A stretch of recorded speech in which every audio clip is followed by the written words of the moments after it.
What are the benefits of plyometric training?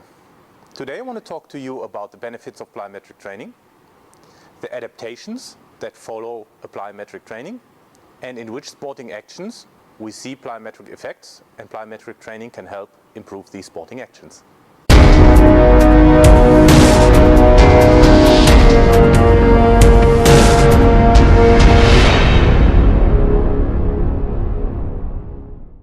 So what are actually the benefits of plyometric training?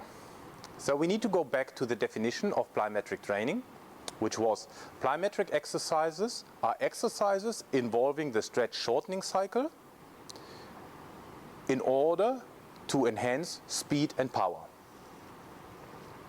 So how does that actually happen? As we discussed, the stretch-shortening cycle is a protective reflex in the body where the nervous system sends a signal to the muscle to contract. In plyometric training, we make use of this stretch-shortening cycle. Sorry for the spelling. We make use of that stretch-shortening cycle in order to have a greater adaptation. As we've spoken in previous episodes, we basically have three underlying mechanisms how a muscle can be activated. The first one is the recruitment, so that means the amount of muscle fibers that can be recruited. The second one is the firing rate, how fast the muscle can be activated. And the third one is the synchronization, which basically means many motor units, many muscles working together in order to have a greater force or power output. Plyometrics mainly work on the firing rate, the firing frequency. Some people also call it discharge rate, so how fast the muscle can be activated.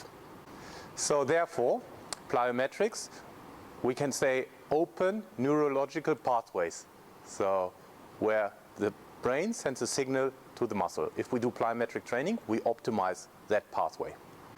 A second benefit of plyometrics is that in every sporting action, or in many sporting actions, we have a stretch-shortening cycle.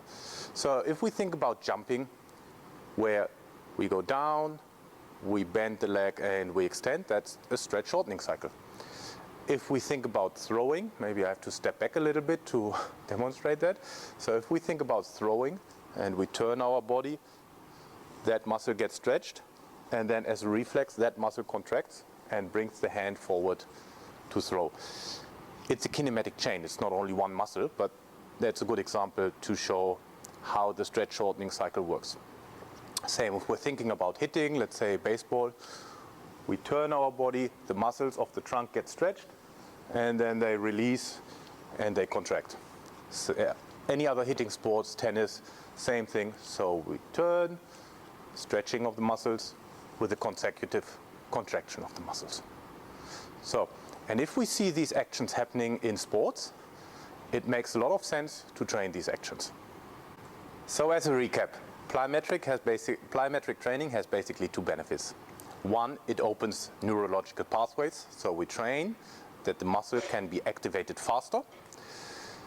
The other benefit is that we can kind of replicate and train sporting movements in a very specific way.